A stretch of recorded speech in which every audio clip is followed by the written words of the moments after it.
Halo Soal Alternativa, balik lagi di video kali ini kita akan bahas terkait dengan penggunaan tanda titik dua. Nah kita akan nanti memetakan mana yang menggunakan tanda titik dua dan mana yang tidak.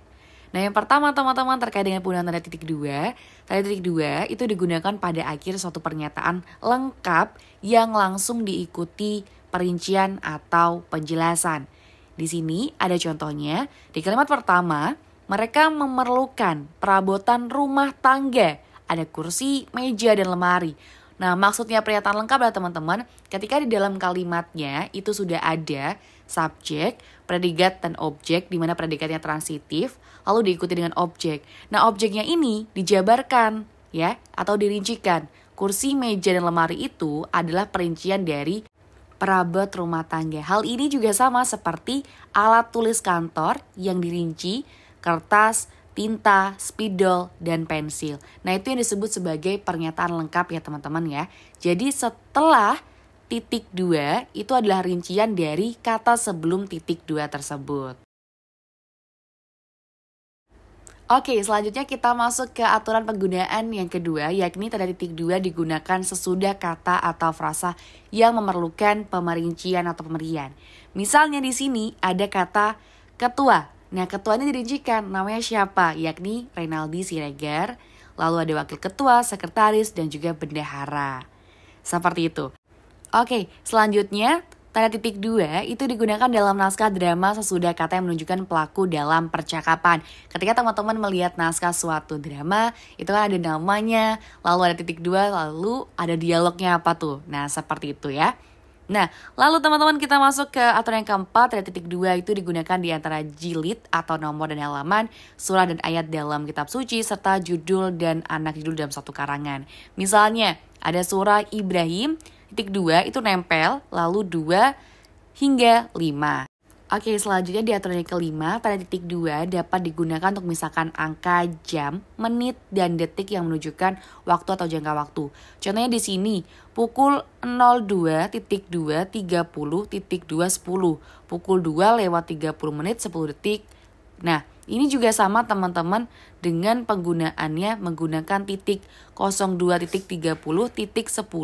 Itu benar, jadi bisa keduanya teman-teman ya, bisa menggunakan titik dua ataupun tanda titik satu.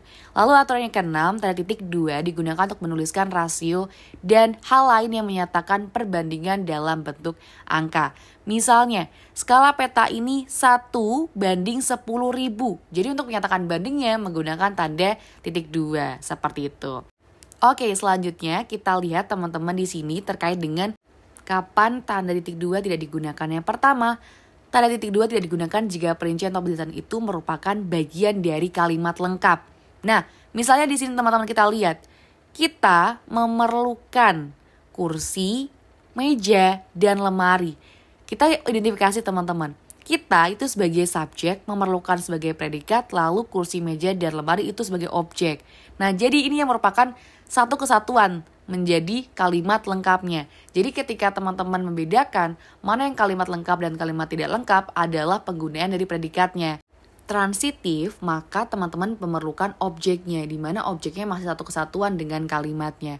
Tapi ketika sudah muncul objeknya seperti kalimat di sebelumnya, contoh di awal tadi, dan dia merincikan objeknya, maka penggunaan titik dua itu digunakan. Jadi teman-teman harus bisa membedakan ya, kapan dia menggunakan tanda titik dua dan kapan dia tidak menggunakan tanda titik dua. Yang mana ketika tidak menggunakannya, dia adalah satu kesatuan dari kalimat tersebut. Seperti itu ya.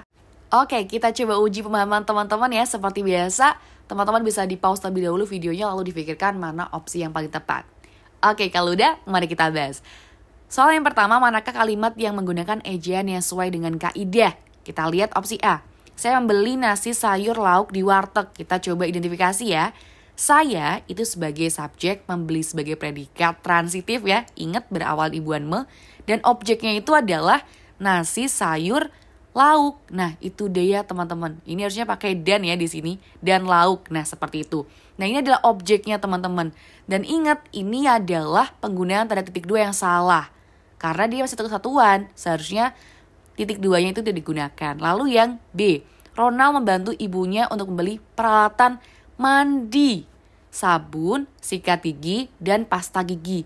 Nah, ini baru tepat teman-teman. Jadi, si objeknya itu adalah peralatan mandi. Baru dia dirincikan nih menjadi sabun, sikat gigi, dan juga pasta gigi. Nah, ini adalah opsi yang paling tepat menggunakan penggunaan tanda titik 2-nya. Dimana dia dirincikan nih si objeknya tadi. Lalu yang C, Ben membantu ibunya. Dinda memandikan kucingnya. Apakah tepat penggunaan titik 2?